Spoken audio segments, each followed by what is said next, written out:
Dear people of God at Trinity, welcome to this time of reflection.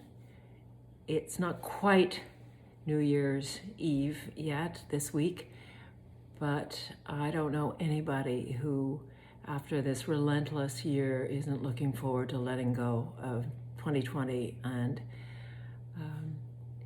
stepping into, if not leaping into 2021. This coming Sunday is Healing Sunday, and we will hear, as we always do, Matthew's version of the Nativity. Christmas Eve, we heard Luke's Christmas story in the King James Version, of course.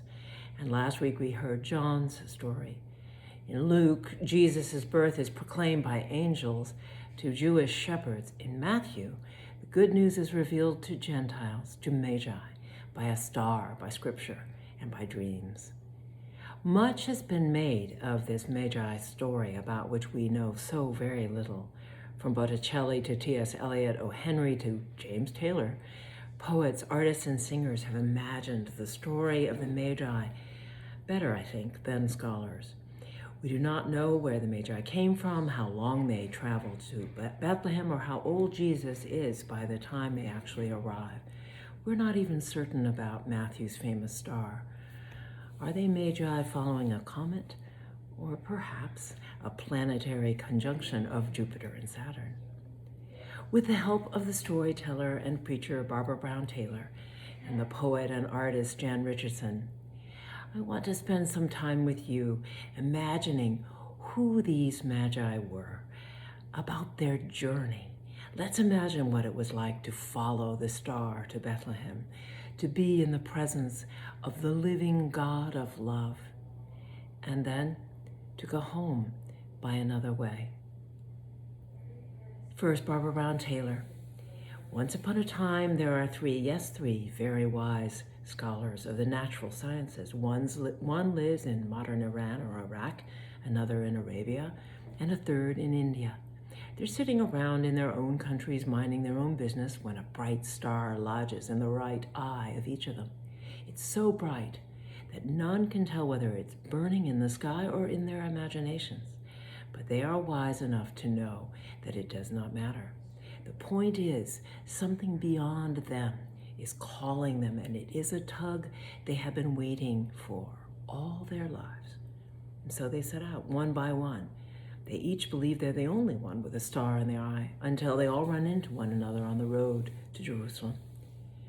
Their opinion isn't unanimous. The star, their star, is leading them towards Jerusalem to meet a king. Finally, the Magi excitedly enter the court of the ruling king in Jerusalem, Herod the Great, but are immediately disillusioned by Herod. He makes Henry VIII look like Queen Victoria, and paranoia is his middle name.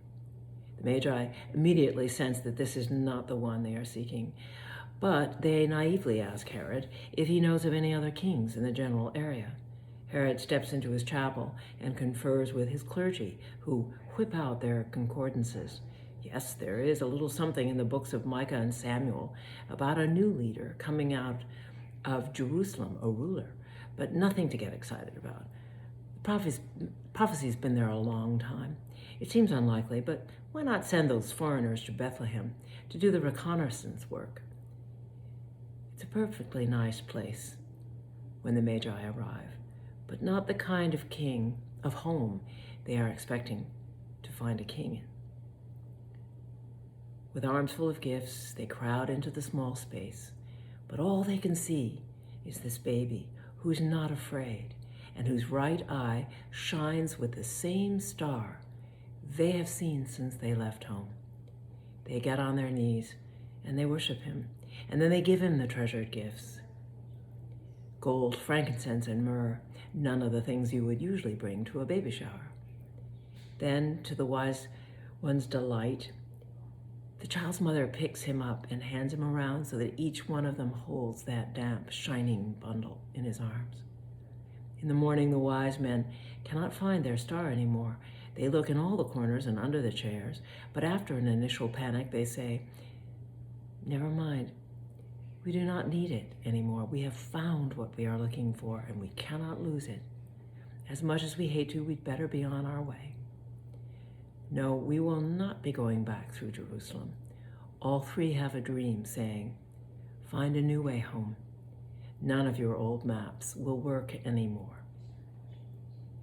And having been warned in a dream not to return to Herod, they left for their own country by another road. That's Matthew. Listen now to these words from Jan Richardson's blessing of the Magi. Now the knowledge of your leaving comes like a stone laid over your heart, the familiar path closed, and not even the solace of a star to guide your way. You will set out in fear, you will set out in dream, but you will set out by that other road that lies in shadow and in dark. We cannot show you the route that will take you home. That way is yours and will be found in the walking. But we tell you, you will wonder at how the light you thought you had left behind goes with you, spilling from your empty hands, shimmering beneath your homeward feet, illuminating the road with every step you take. May we, on a new path that we must all take in the year to come, in the years to come, know, feel, experience the light that lives within us, that radiates through us and can transform the world. Blessings and love, dear people of God, and Happy New Year.